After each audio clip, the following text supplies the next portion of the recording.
الحمد لله نحمده ونستعينه ونستغفره ونؤمن به ونتوكل عليه ونعوذ بالله من شرور أنفسنا ومن سيئات أعمالنا من يهده الله فلا مضل له ومن يضلله فلا هادي له ونشهد أن لا إله إلا الله وحده لا شريك له ونشهد أن سيدنا ومولانا محمدا عبده ورسوله اللهم صل وسلم وبارك على حبیبنا محمد صلی اللہ علیہ وآلہ وسلم۔ سورۃ الحجر۔ سورۃ الحجر قرآن مجید کی 15ویں سورت ہے، جس میں 6 رکوع ہیں اور 99 آیات ہیں۔ اس کا نام آیت نمبر 80 سے ماخوذ ہے، یعنی کذب اصحاب الحجر المرسلین۔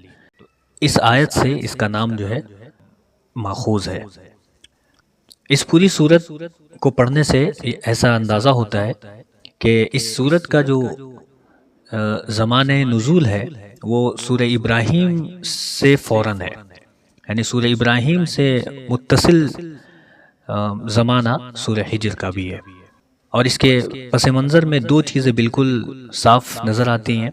ایک یہ کہ حضرت محمد صلی اللہ علیہ وآلہ وسلم کو دعوت دیتے دیتے ایک وقت گزر چکا تھا، اور جو مخاطب قوم تھی اس کی مسلسل ہٹ دھرمی اور اس کا استہزاء اور مزاحمت اور ظلم و ستم کی ایک حد ہو چکی تھی، جس کے بعد اب جو افہام و تفہیم کا جو موقع تھا وہ اب کم ہو چکا تھا، اور تنبیہ اور انذار کا موقع زیادہ ہو چکا۔ اور دوسرا یہ کہ اپنی قوم کے کفر اور اس کی سرکشی اور اس کی مزاحمت کی ایک انتہا ہو چکی تھی، اور نبی صلی اللہ علیہ وآلہ وسلم اس پورے واقعے سے بالکل دل شکستہ تھے، اور ان کے اوپر ایک طرح کی کیفیت بھی طاری ہو رہی تھی، جسے دیکھ کر اللہ رب العزت نے آپ کو تسلی دی ہے اس مکمل صورت میں، اور آپ کی ایک حوصلہ افزائی اور آپ کو ایک ہمت بھی دیا ہے۔ یہی 2 مضمون اس صورت میں بیان ہوئے ہیں۔ ایک تنبیہ کا مضمون ہے ان لوگوں کو جو نبی کریم صلی اللہ علیہ وآلہ وسلم کی دعوت کا انکار کر رہے تھے اور آپ کا مذاق اڑا رہے تھے، اور آپ کے کام میں طرح طرح کی جو مزاحمتیں تھیں وہ کیا کرتے تھے۔ اور دوسرا جو مضمون اس میں ہے وہ تسلی اور ہمت کا مضمون ہے، یعنی اللہ رب العزت نے آپ صلی اللہ علیہ وآلہ وسلم کو ایک تسلی بھی دی ہے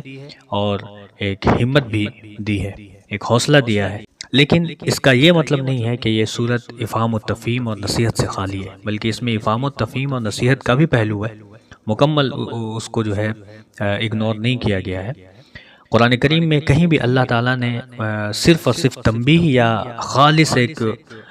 توبیخ یا زجر یا ڈانٹ پھٹکار سے کام نہیں لیا ہے، بلکہ ہر صورت میں کہیں نہ کہیں ایک تنبیہ کا پہلو اور وارننگ کا پہلو جو ہے غالب رہا ہے۔ لہٰذا اس صورت میں بھی ایک طرف توحید کے دلائل کی طرف مختصر اشارے کیے گئے ہیں، اور دوسری طرف قصہ آدم اور ابلیس سنا کر بھی نصیحت کی گئی ہے۔ تو اس مضمون کو ذہن میں آپ رکھیں گے اور اس صورت کا مطالعہ آپ کریں گے تو یہ صورت سمجھنے میں مزید آسانی ہو جائے گی انشاءاللہ۔ اس کے بعد کی جو صورت ہے وہ ہے سورۃ النحل۔ سورۃ النحل قرآن مجید کی 16ویں صورت ہے، جو حضرت صلی اللہ علیہ وآلہ وسلم کی مکی زندگی میں نازل ہوئی ہے۔ یہ 16 رکوع پر مشتمل ہے اور 128 آیات پر مشتمل ہے،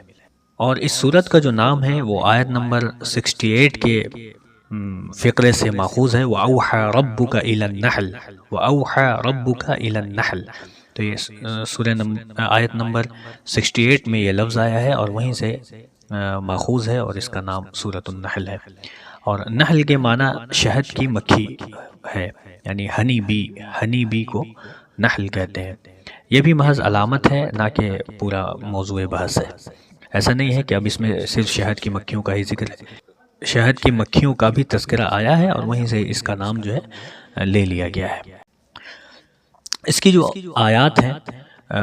بہت سی آیات الگ الگ موقع سے نازل ہوئی ہیں، ایسا نہیں ہے کہ ایک بارگی یہ صورت نازل ہوئی ہے، الگ الگ آیات کی الگ الگ شان نزول ملتی ہے۔ مثال کے طور پر آیت نمبر 41 جو ہے آیت نمبر 41 ہے، والذین ہاجروا فی اللہ من بعد ما ظلموا، اور پوری آیت۔ اس سے یہ معلوم ہوتا ہے کہ اس وقت ہجرت حبشہ ہو چکی تھی، یعنی لوگ ہجرت کر چکے تھے حبشہ کی جانب۔ اور آیت نمبر 106 سے یہ بات پتہ چلتی ہے کہ اس وقت ظلم اور تشدد پوری آب و تاب کے ساتھ ہو رہا تھا، اور یہ سوال پیدا ہو گیا تھا کہ اگر کوئی شخص ناقابل برداشت اذیت سے مجبور ہو کر کلمہ کفر کہہ بیٹھے تو اس کا کیا حکم ہے۔ تو اس وقت یہ آیت نمبر 106 نازل ہوئی تھی۔ وہ ہجرت حبشہ جب واقع ہو چکی تھی تو اس وقت جو ہے آیت نمبر 41 نازل ہوئی تھی۔ اور جہاں تک تعلق ہے آیت نمبر 112 اور 112 سے لے کے 114 تک، تو اس کا صاف اشارہ اس بات کی طرف ہے کہ نبی کریم صلی اللہ علیہ وآلہ وسلم کی بعثت کے بعد مکے میں جو زبردست قحط رونما ہوا تھا وہ اس سورت کے نزول کے وقت ختم ہو چکا تھا۔ اور اس سورت میں آیت نمبر 115 ایسی ہے جس کا حوالہ سورہ انعام میں بھی ہے، اور دوسری طرف آیت نمبر 118 ایسی ہے جس میں سورہ انعام کی آیت 146 کا حوالہ دیا گیا ہے۔ یہ آیات جو ہے دونوں جگہ ملتی ہیں، یا ان آیات کا جو مضمون ہے وہ دونوں طرف ملتا ہے، سورہ انعام میں بھی ملتا ہے اور سورہ نحل میں بھی ملتا ہے۔ ان دونوں صورتوں کا جو نزول ہے وہ قریب قریب ہے، اور ان شہادتوں سے یہ پتہ چلتا ہے کہ اس صورت کا زمانہ نزول بھی مکے کے آخری دور کا ہی ہے، اور اسی کی تائید صورت کے عام انداز بیان سے بھی واضح ہوتا ہے۔ اس صورت کا جو موضوع ہے یا مرکزی مضمون ہے وہ ہے شرک کا ابطال، شرک کو غلط ٹھہرانا، اور توحید کا اثبات، توحید کو ثابت کرنا، اور نبی صلی اللہ علیہ وآلہ وسلم کی دعوت کو نہ ماننے کے نتیجے میں برے نتائج پر تنبیہ اور ایک افہام و تفہیم، اور حق کی مخالفت و مزاحمت پر زجر و توبیخ اس آیت میں، یعنی حق کی مخالفت و مزاحمت پر ایک تنبیہ، ایک ڈانٹ پھٹکار کا اظہار اس صورت میں آپ کو ملے گا۔ اس صورت کا جو آغاز ہے وہ ایک بغیر کسی تمہید کے ہے، بلکہ ایک کہیں کہ ایک تنبیہی انداز جو ہے اس صورت میں اختیار کیا گیا ہے۔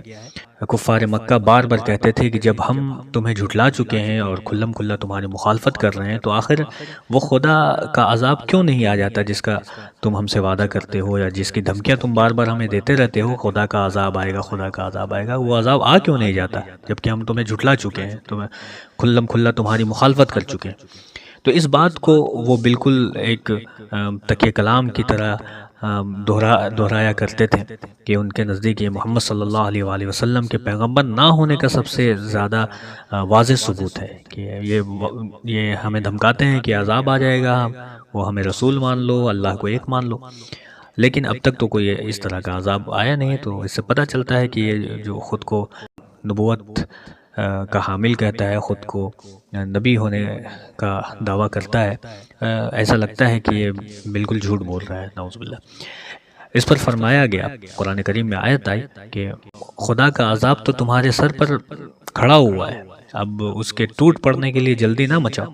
بلکہ ذرا سی مہلت باقی ہے، اس سے فائدہ اٹھا کر بات سمجھنے کی کوشش کرو۔ اس کے بعد فوراً تفہیم کی تقریر شروع ہو جاتی ہے، یعنی